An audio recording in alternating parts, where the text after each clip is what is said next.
At 1000 hours local time in the vast, sun-drenched emptiness of the Eastern Pacific, the United States military was locked onto a target. The prey, a team of cartel smugglers who, 2 hours prior, had sealed their fate. Their vessel, a sleek, go-fast boat, was tearing through the water at an astonishing 50 knots. These men were not fishermen, they were runners, and they were operating under the fatal illusion that they were alone. Inside the vibrating cockpit of the go-fast, the atmosphere was one of confidence, perhaps even arrogance. They had successfully completed this exact run 18 times before.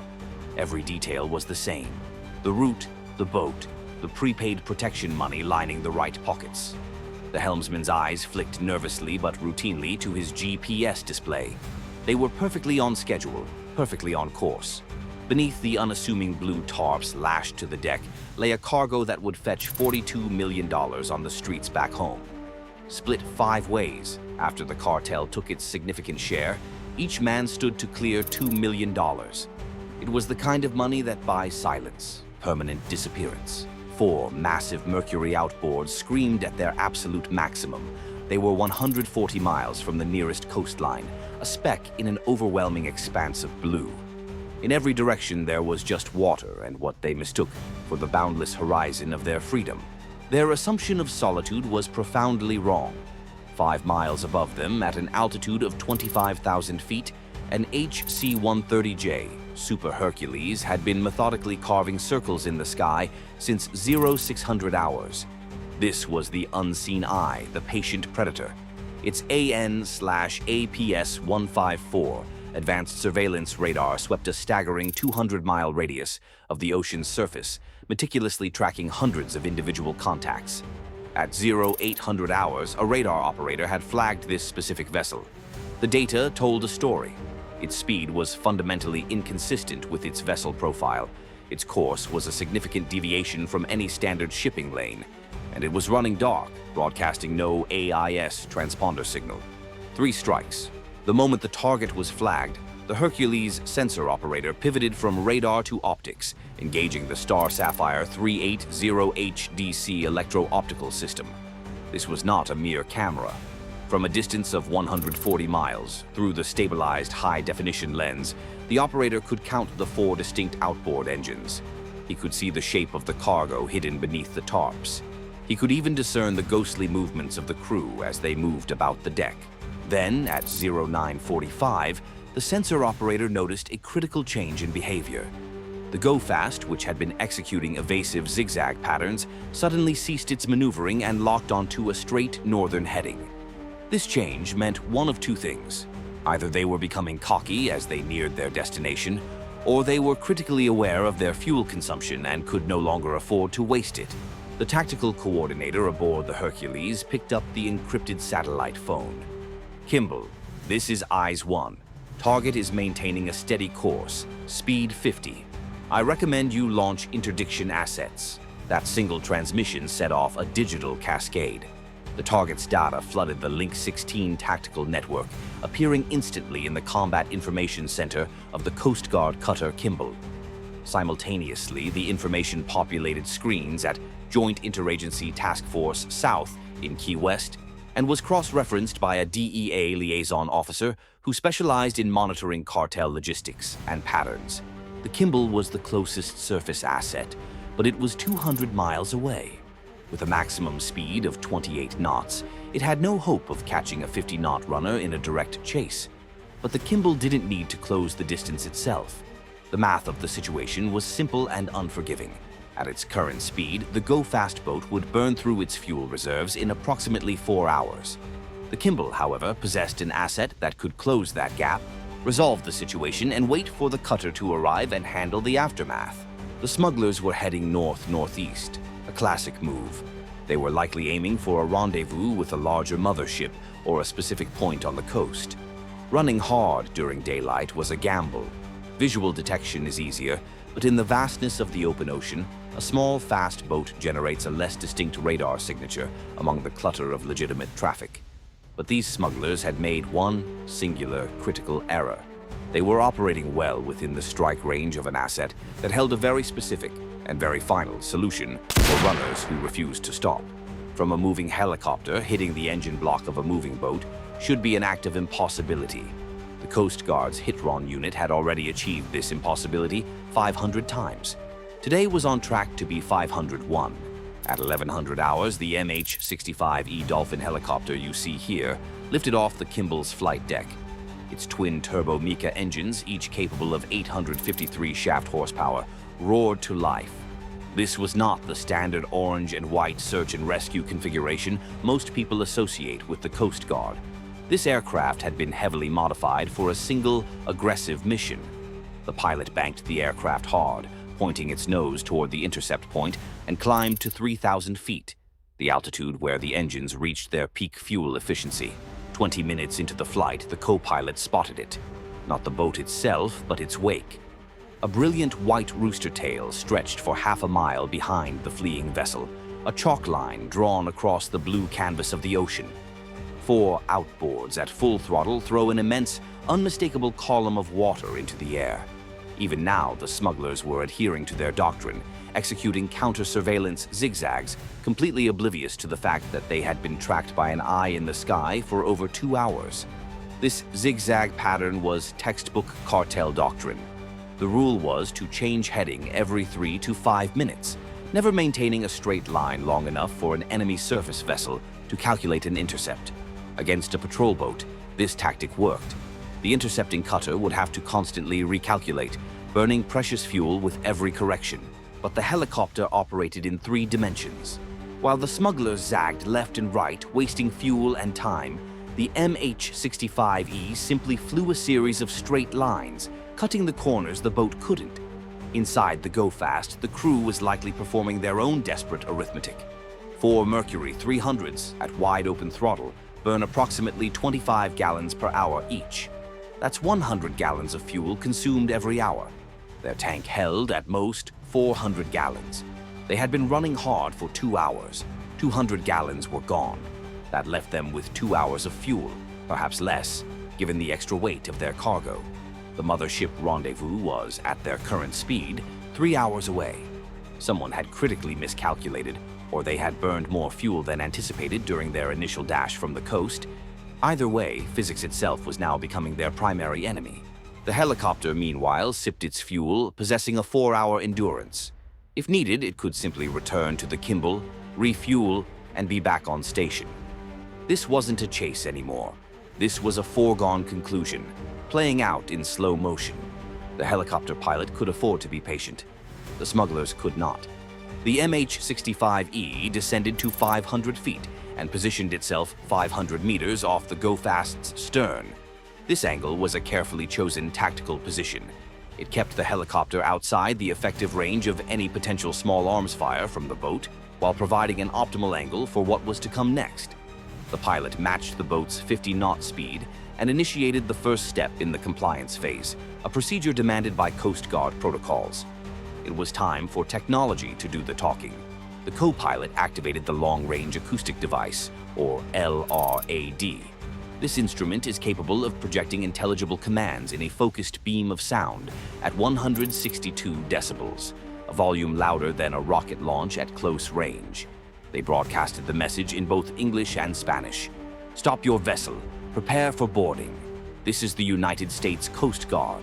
The helicopter's powerful rotor downwash created a localized hurricane around the go-fast, whipping the sea into a chaotic spray that drenched the smugglers.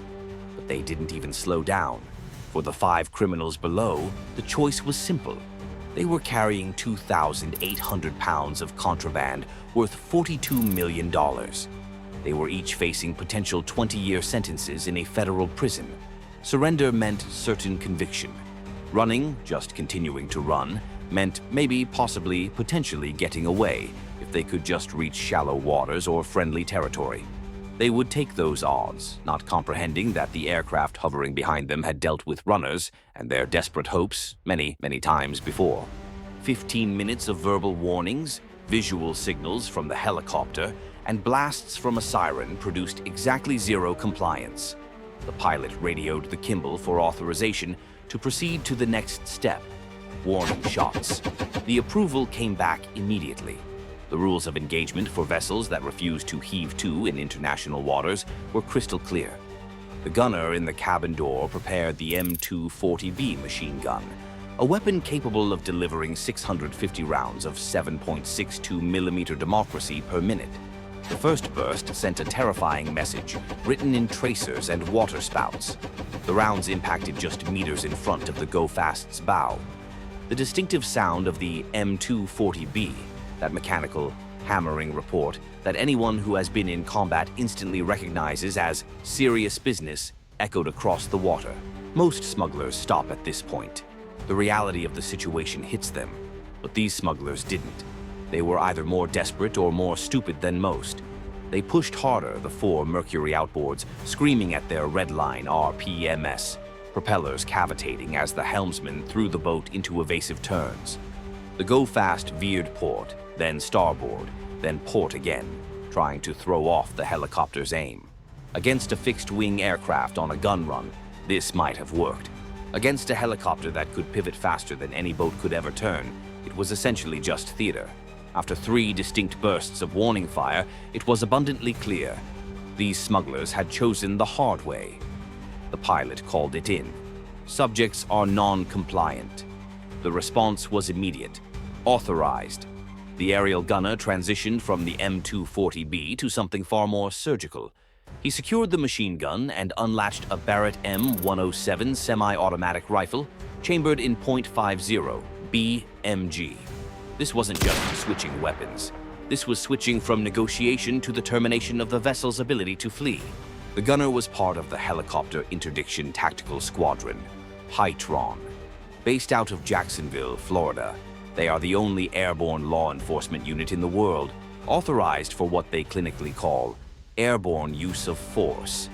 HITRON crews are the apex predators of maritime interdiction. Since their inception in 1998, they have conducted over 500 vessel interdictions, single-handedly removing $6.7 billion worth of contraband from cartel logistics chains. These are not your average Coast Guard aviators. They train specifically, relentlessly, to shoot the engines out of fleeing boats from moving helicopters in high sea conditions. Selection for HITRON begins by taking only the top 1% of Coast Guard marksmen. Then the training gets harder. Candidates spend months at the Maritime Security Response Team's training facility, learning to shoot from moving platforms in sea state. The physics they are required to master are brutal. The helicopter is moving at 50 knots, but also on 3 axes: pitch, roll, and yaw. The target is also moving at 50 knots on a different vector, while also pitching and rolling in the swells. Wind deflects the bullet. The helicopter's own engine vibration rattles the sights. Salt spray coats the optics. Most military snipers work from a stable, stationary platform, engaging a stationary target. HITRON gunners do neither. Why target the engines specifically? Sinking a boat destroys the evidence and creates a maritime search and rescue emergency. But a boat with no engines? That's just a floating crime scene, waiting to be processed. The engines are also the largest, most fragile, and most critical targets. They are blocks of aluminium filled with precision parts that turn into shrapnel when struck by an anti-material round. One shot, one engine. That is the goal. The Barrett M107 weighs 30 pounds. Each .50 caliber round weighs 42 grams and leaves the barrel at 853 meters per second, carrying over 11,000 foot-pounds of energy. For perspective, that is enough kinetic force to punch cleanly through an inch of steel at 500 meters. Outboard engine blocks made primarily of aluminium might as well be tissue paper. The holographic sight projected a reticle that appeared to float at infinity, allowing the gunner to keep both eyes open while tracking the target. But at these ranges, in these conditions, technology is merely an aid. The real weapon was the gunner's experience. He had over 200 interdictions under his belt. He had fired thousands of training rounds. His muscle memory could compensate for helicopter movement, target movement, and ocean swells simultaneously. The first .50 caliber round found the powerhead of the starboard outer engine. The 300 horsepower Mercury didn't just stop, it disintegrated. Aluminium fragments and black oil erupted in a cloud as its internal components suddenly became external. The Go-Fast lurched violently, its speed dropping from 50 to 38 knots instantly. The smugglers probably held onto a shred of hope that 3 engines might be enough to escape. That hope went down the tubes with the second shot. The port outer engine took the round through its midsection, severing fuel lines and destroying the water pump. The engine seized solid in seconds. The boat's speed was now down to 25 knots. The Go-Fast was starting to wallow in the swells, its aggressive maneuverability completely gone. The third shot was almost artistic in its precision. The gunner had found his rhythm, that zen state where the helicopter's motion, the target's movement, the wind, and his trigger squeezed, all synchronized into one perfect moment. The round entered the starboard inner engine's lower unit and exited through the powerhead, taking most of the internal components with it. The boat was now crawling at 12 knots, barely maintaining steerage, with one engine desperately trying to push a boat designed for 4. The fourth and final shot ended all pretense of escape. The last Mercury exploded in a shower of metal and oil. The .50 caliber round converted its kinetic energy into pure mechanical destruction. The Go-Fast went from barely mobile to dead in the water in an instant. No engines, no options, nowhere to run. The smugglers were now just 5 men in a boat, probably calculating whether federal prison was better than trying to swim 200 miles to shore. The helicopter maintained its overwatch position while the Kimball, still miles away, launched the Welcome Wagon. 2 7-meter rigid-hull inflatable boats, RHIBS, hit the water running, each carrying 6 operators from Tactical Law Enforcement Team South.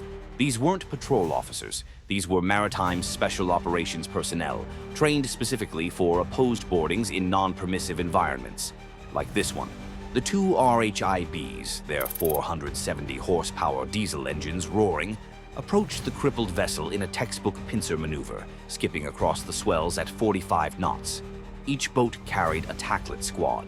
The operators were clad in level 4 body armor with integrated flotation and carried M4A1 carbines with EOTECH holographic sights, along with enough less lethal options to handle any level of resistance. The lead RHIB would conduct the initial contact, while the second swept around to provide supporting fields of fire. The first RHIB approached the Go-Fast's quarter at an oblique angle, the coxswain maintaining perfect spacing while fighting the ocean swells. As they closed to within 10 meters, the lead operator stood up in the bow, his Barrett M9 pistol trained steadily on the smugglers. A 9mm pistol might seem underwhelming in this context, but having one pointed directly at you conveys more immediate meaning than any English to Spanish dictionary ever could.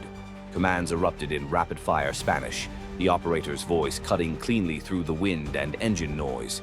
It was the universal language of maritime interdiction. "Hands up! Nobody move! Get on your knees!" The 5 smugglers stood frozen among the tarps that covered their vessel's cargo. Just then, the second RHIB swept into view from the starboard side.